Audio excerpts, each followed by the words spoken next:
And then what we're doing today is we're going to wrap up a series we've been in now for probably the last 5-6 weeks. We've been talking about kind of all around the conversation of making great decisions, right? How do we do that? How do I make sure that when I go to make kind of a major life choice, that decision is something I can look back on later and say, I'm really glad that I made that decision. And I'm proud of the way that I made it. I feel good about it. I have confidence in it. And now I can know for sure that this is kind of where God would have me be. And I was able to make that decision in a way that I'm proud of. And we've been talking about that for several weeks now. And so if you maybe are just jumping in and you want to catch the series, you can always do that. You can always catch our messages on our YouTube channel. So make sure to catch that online if you want to. What I want to do today as we kind of wrap things up is I want to review all of that for you real quick. And then today's going to be a little bit of almost like bonus content. We're going to talk about if you come to the point where you're ready to make a decision, right? You're kind of ready to land the plane. How do I do that in a way that I'm proud of? Not just in the decision I make, but how I get that thing implemented, right? How do I actually move from where I am to the decision that I've made? Because there's usually kind of a gap in between the two, right? I might have clarity about where I'm heading, but this is where I am. So how do I move into that in a way that makes sense? So we'll talk it all through, and I think it'll be super helpful as you're in the middle of making a decision in your life right now, or maybe you just hold on to this as a resource, of course, for later. It'll be a tool, I think, that'll serve you. But here's the decisions and the conversations that we have had so far. This is the first question that we asked. We said, have I chosen to follow Jesus and pursue his kingdom? Let me make sure that you know this, right? This is the most important decision that you can ever make. I'm a guy who didn't grow up in church. I had no background of faith whatsoever. I made this decision in college, and there's no single decision that's more life-changing than what I do with the person of Jesus. It is just straight up the most life-altering thing that you can do as far as a decision that you can make. We said, when I make that decision, I'm in the ballpark of great decision-making, right? Because I'm actually living out what God designed me to live out. I'm in the ballpark of where he would want me to be because now I'm aimed at the things that I'm designed to be aimed at, right? So I've kind of readjusted my sights in life. Have I chosen to follow Jesus? And if you're here today, maybe investigating Jesus, love that you're here considering that, and just want you to know, especially maybe you're like me and didn't have any background at all, this is the one to start with, right, and really lean into. Here was the next question. If I could answer that with a yes, we would say, here's the next question. Can I make this decision with a clear conscience, right? As I look at what the Bible says, as I look at what God has made like super clear, there's some things that are just super clear, that this is a decision that I can eliminate. This has nothing to do with anything that's good for me. And I can say, you know what, none of these are on the table anymore. I know I wouldn't have a clear conscience if I was to go down that road. It's easy to say no to that decision. And the next one we asked is this: have I asked wise people for wise counsel on this decision? Right? If you're somebody who maybe grew up making decisions in isolation, let me just think about what I want to do. I'm going to make my own decision. I'm not going to talk to anybody. I'm going for it. This is going to feel a little different. Right? But there's a reality that all of us have blind spots, right? We all have areas of our life that we don't see and don't know. So we talk a lot about forming a wisdom team, right? A small group of people that you lean into and you ask for their counsel, their advice, and you say, hey, this is what I'm thinking. This is what I'm thinking about doing. What am I missing? Does it make sense, right? Super important question to ask as we're going into a big decision, right? Next, we ask, well, what does it mean to be faithful in this phase of life? Sometimes we're looking at a decision to change our circumstances because we want to get out of the one that we're in. And sometimes the answer isn't to make a decision at all. It's to go back and finish the phase that I'm in well, right? Like, am I actually being faithful with where I am today, or am I just trying to escape something? It's an important question. Am I being faithful in the phase that I'm currently in? And here was the last one we looked at last weekend. We said, what's the motivation behind this decision, right? What's the driver? What's the engine that's moving this thing along? What am I actually trying to gain or do with the decision I'm trying to make? We said those 5 questions, and of course, they're all loaded, right? They're 5 conversations worth of decisions that we talked through. You could get through all those, and you could land in a spot where you would look and say, you know what, I think I'm there. I'm ready to pull the trigger. I'm ready to make the call. I think I can do this. And you might look through that list of questions that we just talked through, and you would say, you know what, I'm going to go through kind of the checklist and say, have I done all the things, Ryan, that you just talked through? I think I did. I think I'm good. And you might have, okay, that job, I'm going to take that job. I'm going to marry that girl. I'm going to move to that new place. I'm going to make that college decision. You might have your decision, and you're like, I think I'm actually there. You have landed, we could say, you have landed your what, right? Well, what am I going to do? What is the decision to make? And that has become clear to you. Here's the part where it's actually interesting. Going from I have clarity about what to do to actually getting it into practice, this is the part of the process that I have personally made the most mistakes in, right? Because as soon as I land the plane and make my decision, I'm like, let's go, right? We did it. We have it nailed down. I can go forward. What I haven't thought through yet, and maybe don't even pay any attention to, is the rest of the conversation. And here's what we want to get into today, right? There's a reality that I might have to talk to some people about the decision I just made. I might have to ask the question, who? I might have to ask the question, when does this happen, right? We're going to talk about all these. And there's also the how. How do I move from where I currently am to where I'm going to go? And here's a thing I want us to make sure to understand. It's not enough just to do the right thing. It's not enough just to do the right thing. I have to do it in the right way. I have to do it in the right way, right? It's awesome to do the right thing. It's awesome to land in a decision that you're like, that's the one. I know that that's the right place to land. But there's a journey of moving into that right thing in the right way, and doing it the right way can make all the difference in the lives of the people around me, and often in the impact that I make, right? Here's how I said it in your notes. I said, choosing the next right thing isn't the end. It's not the end. We aren't finished until we've acted on it in the right way, right? So I want to make sure that I start to ask a different set of questions, not questions that have to do with the actual decision. I've got that nailed. I've got the what solved. It's everything surrounding it that we have to talk about, right? So if you're making a decision or you just made one, you are currently in a set of circumstances, right? If you're gonna go get married, let's say, well, you're not married yet, right? You're not in that thing yet. Right now, you're here.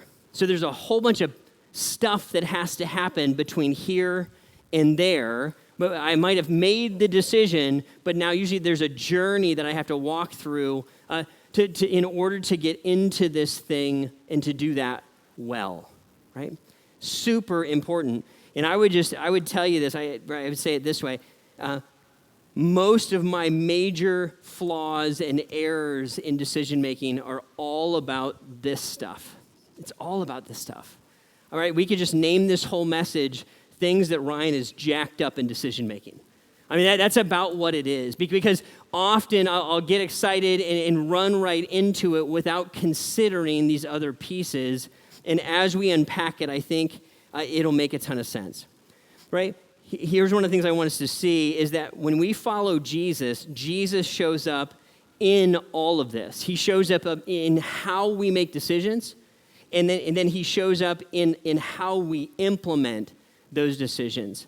Let me show you how this works a little bit. We're going to jump into a verse that really makes this practical and put some skin on it for us. Here's what Galatians chapter 5 says. This might be a familiar verse for some, maybe brand new for others.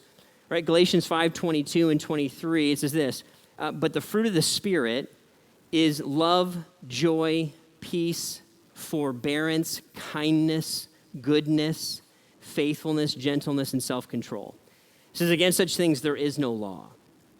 Right? So the writer, Paul, is saying to a group of people, hey, if you follow Jesus, if you would look and say, I'm a follower of Christ today, what he assumes you know is that the Spirit of God has chosen to make his home in you.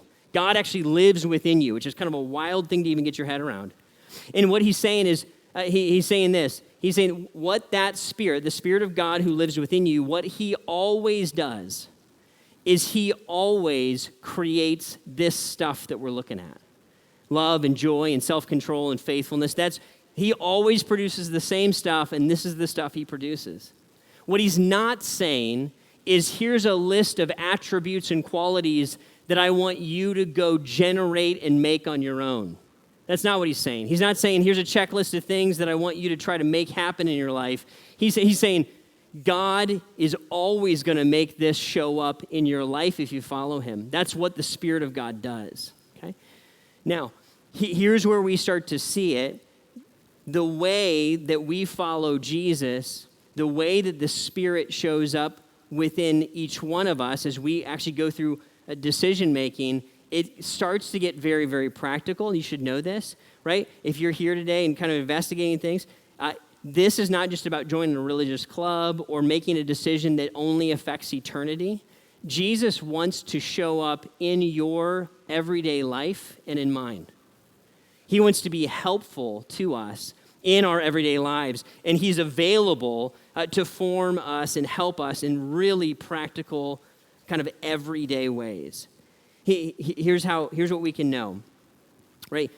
Because we have the Spirit of God, we have the ability to make good decisions and move into them in a way that honors God, right? Some of us would look and say, I'm not sure I don't know how I feel about my decision-making ability. Right? If you're a little gun shy and you look back and say, I think I've made some really bad decisions, I don't know. If you have the Spirit of God, if God lives in you, you're a follower of Jesus, I want you to know that he can lead you to the right thing, and we've walked through the process to help you find God's Spirit in the midst of decision-making. Like, that can happen in your life. You can have some confidence knowing that, right? If you're nervous about the future, am I going to make good decisions about where I'm headed with my life and where it's all going? Know that that's possible because of God's Spirit. And the way that shows up can happen in a way that I can be proud of as I look back on it. So let's jump into it a little bit. Here's the first question we want to ask. Who do I need to tell and in what order? Right? Who do I need to tell and in what order? So I've made the decision. I'm doing this thing, and now there's probably people in my life I need to let know that this thing is happening, right? I probably have to alert some people and tell them before I'm actually living in this, right? So all kinds of errors can be made here, right? We see them play out sometimes, right? It's the person who gets engaged and they're so excited they post on social media, and then their mom calls, right? And she's like, hey, what are you doing? Right? You're getting married. We want to look and say, who are these people? And it's the reality that communicating to other people in our lives is where kindness shows up. Sometimes it's where love shows up. It's where gentleness shows up. That I would look and say, I could maybe go faster if I didn't get people around me up to speed, but the Spirit of God is going to help me. He's going to produce this stuff in me as I move forward, and often it looks like getting those people around me up to speed. Now, make sure you hear me. When we're talking about this, we're not talking about getting permission to do something. You already worked through all that here with your wisdom team.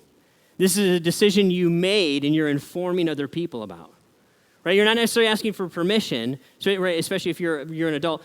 You're trying to include other people. Hey, I'm taking a new job. When do I need to tell my boss that, the people around me, my mom, my kid, whatever it is? I'm going to change schools.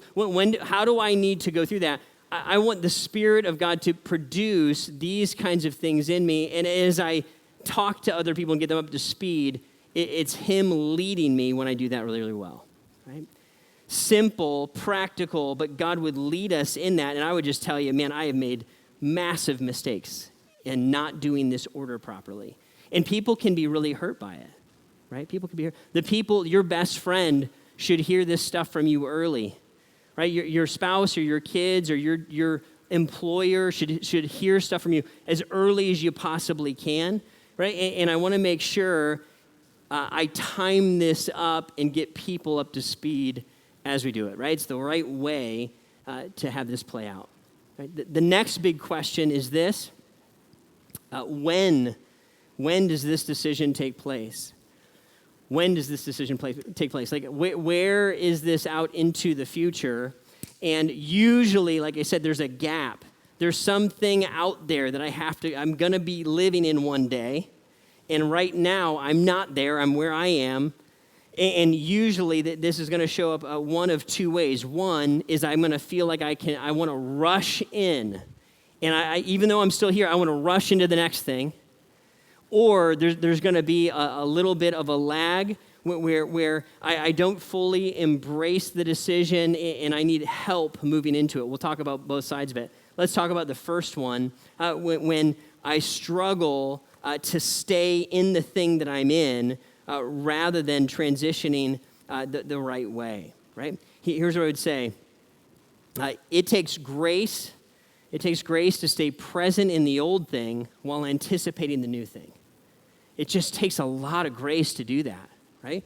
It takes a lot of what the Spirit would call, right? Forbearance. This is what He creates in us.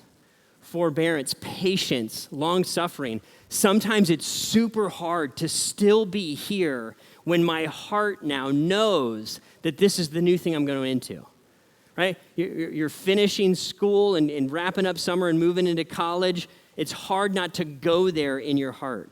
You're still in the job and you know there's some time left to finish things out. It's hard not to go there in your heart and mind. And I got to know that this whole idea of patience or long-suffering or forbearance is the idea, is absolutely what God is going to lead me into. And He's going to throttle me back and slow me down to make sure I finish this thing out well. Right? Super important piece of this whole thing. I can't jump into the next one until I finish what I'm currently in, right? And this is super tough. And the reality of following Jesus is, in my everyday kind of experience of following Him, it's more stuff like this than it is a big mountaintop moment. We love that, love baptism, love celebrating that, love that for all of us. And that's a one-time thing I'm going to live out. And it's wonderful, and we all should if we're followers of Christ. And most of the time, it's not going to feel like that. Most of the time, it's going to feel like Tuesday afternoon, and I just want to get out of the thing I'm in and go to do the next one. Right? My head is into the next part. So I want to ask the question, when is this decision playing out? And I want to make sure I move into that in the way that makes the most sense. And often, at least in my life, I got to throttle back and not let myself kind of go there. Now, there's the other end of the spectrum. It's also true when asking the question, when? Sometimes we make a decision, and that decision stays in theory land out there. Okay, it stays out there in theory land. I'm going to start a business one day, right? Well, when are you going to do that exactly? It's 3 years later, nothing's happened, right? So one day we're going to get married. Do you have a date, like on when that's going to happen? Yeah, it's someday out there, right? It's a decision, but no movement has happened on it. And you might be on the other end of the spectrum where actually action is the thing that you need. Where you feel comfortable maybe with the decision that's been made as long as I don't have to actually do it. As long as I don't have to actually put it into practice, I'm great with this decision, right? And for you, I love this verse in Ecclesiastes. Here's what he says in 11. He says, whoever watches the wind will not plant. Whoever looks at the clouds will not reap. He says, sow your seed in the morning, at evening let your hands not be idle. This is a passage, it's about investing, actually, but it totally applies to this. If I'm just dreaming out here in no man's land, Yeah, someday it feels safe to have, well, I'm going to look at the weather and see if it's the right time. I don't know. It might not be the right time for me to do this. I'm definitely going to do it, but not now because now it's not right. And somewhere in there, eventually, there's got to be a moment where the Lord is going to move, and you're kind of on the other end of the spectrum where what you might need is boldness. You might need the boldness to start to act on the thing, to make the appointment, to fill out the application, to ask the girl out, whatever it is, right? You might have to move on the thing and get some traction on it because I got to pull it out of theory land into actual reality. And here's the tough part is you kind of got to know how you're wired for each of these, right? Some of us are going to run right into the next thing full bore. Some of us, we need a nudge. We need a nudge, and we might need some accountability to do the when right? So I'm going to do the how. Who do I got to tell in what order? I want to do the when. Do I need help staying in the thing that I'm in and slowing down, or do I need sped up a little bit and making sure that I actually move towards this thing in reality? Some of us need a deadline. Some of us need an anchor to stay in the phase that we're in. Right? So if you're in, let me give you some examples here, right?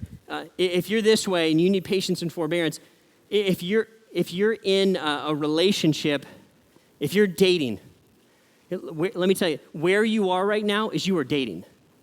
You are not engaged. You're not married. So you got to be where you are in that relationship.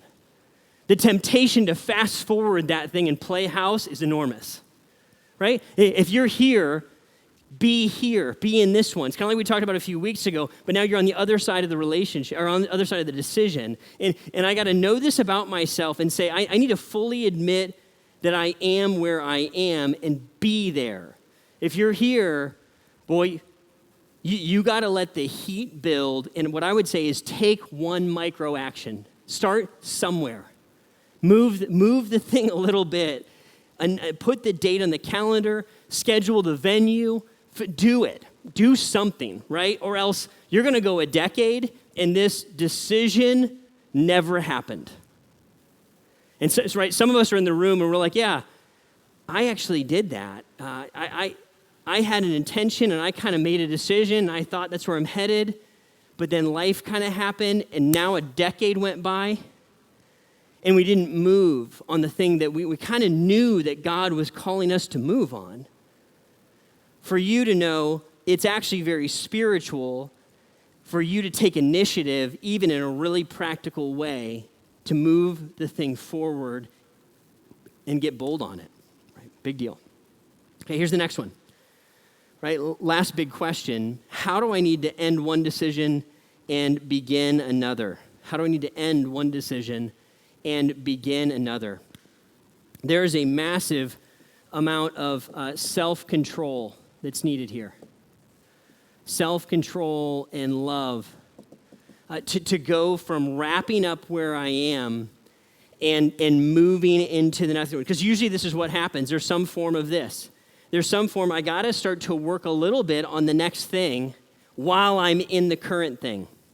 Right? Usually I can't completely ignore it and only be here. I have to work on it a little bit. I got to fill out the thing and do that and make the phone call and whatever. I got to start to move a little bit of my heart into this, but I can't let all of myself get there. I need to practice some self-control because here's what I don't want to do. I don't want to leave the thing that I'm in and leave it undone and leave it a mess on my way into the new thing. I'm excited about the new thing. I can't wait to start the new job. I can't wait to start the new school. I can't wait to move into the new house. And in that, here, watch what happens. In that shift of my heart is excited about the new thing, what can happen, and I've just done some of this, is accidentally we can create scorched earth back here. I'm going to give my employer 5 minutes notice. See ya, I'm out, good luck, right? I can walk away and not leave this thing that I'm currently in better than I found it. Here's the word, be faithful all the way to the very end, right? Where I would look and say, you know what I'm going to do? I want to finish, here's your phrase, I want to finish really, really well. I want to finish really, really well. Guys, let me just tell you this. I stink at finishing. I'm an awesome starter, right? I can build momentum and get fired up about all kinds of stuff. Finishing is like the hardest thing on the planet for me. Some of you are terrible starters, right? Some of you are like, I will never start anything. You need to have a friend like me, and I'll help you get going, and then I need a friend like you, and you need to help me finish, okay? Often that's the case. Some of you are terrible starters, great finishers. Some of you are terrible backwards. You got it, right? So here's the idea, right? I need to be faithful to the very end, and I need to ask the question, what does it mean to finish well? What does it mean to finish well? Well, what does it mean to do a great job, go above and beyond in my old thing in order to move faithfully into my new thing? How do I wrap that up well? And guys, this is the thing. Here's the tough part. Probably nobody's really going to know. If you leave your last church or your last job or your last situation scorched earth or maybe just kind of lame, nobody's really going to know. This is where it gets real about having a real relationship with Jesus. Because if you know that Jesus actually sees you and loves you and is for you and has laid down his life for you, and your way to honor him is to be faithful in the thing that he's had you in, you're going to do it for Jesus. Even if nobody saw it, nobody's going to clap for you, and you're not going to get a promotion for it. None of it. But you know, and Jesus knows. So it makes you finish differently, right? This is the thing I have to tell myself over and over and over again. Some of you might be in the moment right now of finishing. You're about to move from one thing to a next. And how you do that part matters enormously. Because some of us in this room are older, and you might know, right? I might be talking about this, and it feels painful. And if we had to go back over the history, you'd look back and say there's scorched earth here and that job, and I can't talk to that person, I can't run into that person in Acme. There's scorched earth everywhere because nothing was really finished and there's a bunch of slop back here. Two things. If that's you, one, there's forgiveness. There's grace to grab hold of. Two, let's interrupt that process. Let's not be like that anymore. Because God's children, he wants his kids to show up and represent his heart and his mind. Here's what the Spirit is going to make in all of his children. And he wants you to finish that thing, even if it takes more time, more effort, maybe even more money, more inconvenience. It's worth it to gain favor with the people that God has placed you with. It's worth it to say thank you to Jesus for the opportunity that you had as you turn and transition into the new thing. Guys, this is where following Jesus actually shows up. Again, it's not just the mountaintop moments. It's in the reality, the nitty-gritty of doing it the right way. And as I've already mentioned, I've blown this 1,000 ways. It's part of why I'm so passionate about this. It's not just the decision, it's how we move into it. This is what I have to say to myself over and over again. Okay? Say, Ryan, what do we do with this, right? How do we wrap it up? Well, guys, we made you a little resource. You can go onto the weekly, our webpage there, and grab hold of that resource and download it if you want. And it's got all the questions that we've asked throughout the series. And the design of how to use it is you can sit down, whatever, your kitchen table or a coffee shop, whatever, and you can kind of journal through and answer all the questions that we've asked and figure out, have I landed my what if I'm in the middle of trying to make a decision? But here's the encouragement. I wouldn't stop there, right? I wouldn't stop there. I would get to that landing point of what's the what, and then I would try to make a plan for, here's the clear thing I've landed on. Who do I need to tell? When does this need to happen? And what does that mean for me? Am I going to have to work to stay in it, or am I going to have to move forward on it? And how am I going to do this exactly? How do I finish well in whatever God has me in as I move into the next thing? Okay. Guys, I'll say this for those of you who need a little nudge in starting. I want you to finish well. I want you to do a great job. And if God is leading you to boldly move forward, that's not going to feel comfortable. And there may be somebody in the room right now that you need a nudge to start. And there's a little bit of a rip the Band-Aid moment where you just have to do something to move it forward and begin, right?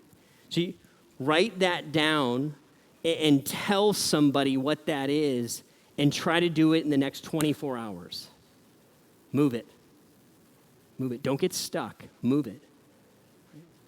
So I want to make my plan of how I'm going to do the right thing, the next right thing God has for me, and I want to make sure that I do it the right way.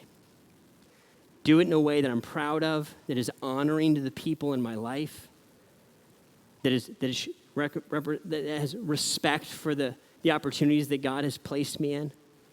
It's not that this thing's going to be great and this thing I'm in is terrible. It's just the next opportunity that God is opening up. I want to do a great job with that. And if I capture all that in writing, can kind of see it and look at it, maybe share it with a friend on my wisdom team, the likelihood of all that playing out in a way that I'm proud of goes through the roof. And again, this is just the practical reality of what it looks like to follow Jesus, at least in this slice of life. Watching his Spirit form me in ways that sometimes are pretty uncomfortable, right? Maybe unnatural for us, but God is forming us from the inside out regardless.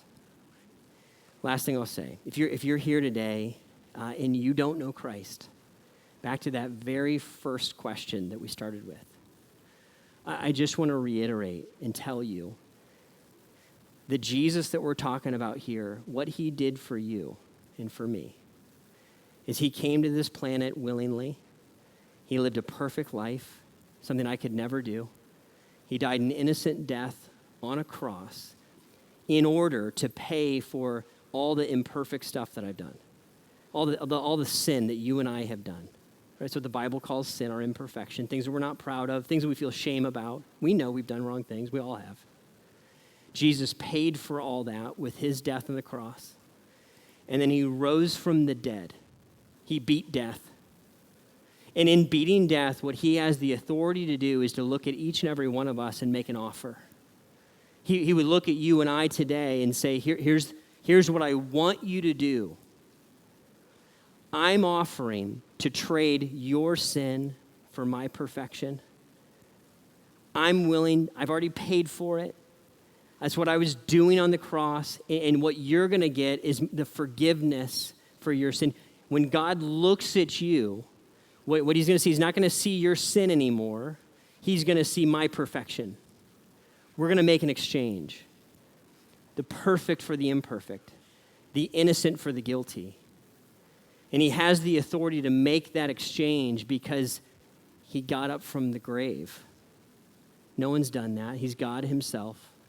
And he would look at us today and say, I'm inviting you to follow me, to receive forgiveness of your sin, to know me. And what I actually want, I'm not mad at you. I'm not trying to destroy you. I'm actually trying to lead you into what I've created you to do, to live a life that brings honor to me and is helpful to others and points to what God the Father is like. And that's a decision that you can make here and now. Even today, you could look and say, you know what, I think I'm in on that.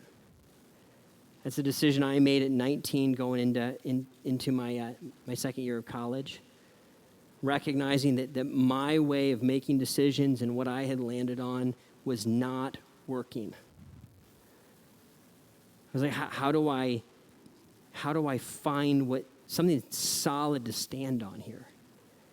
And a friend told me what I just told you. And I said yes to that. And I'm here to tell you, nothing has altered me more deeply than that decision. Nothing. And I've never regretted it since. So if you're looking for something today, you may not know what it is. You might just feel like something's wrong in your life and something needs to change. I'm just going to tell you what you're looking for is Jesus. I know because I've been there. I want to invite you to follow him if you'd like to. That is a decision between you and him. That first line is the most critical one. And if you're looking for a decision to make, that's the one to start with. Say yes to Jesus. Lock onto his forgiveness. And watch how he transforms your life, gives you joy that is supernatural from here on out. Won't always be easy. Will definitely not be pain-free. But it will be the purpose that you're created for. As the band comes up and leads us, would you bow your heads and close your eyes with me as we sing and worship together?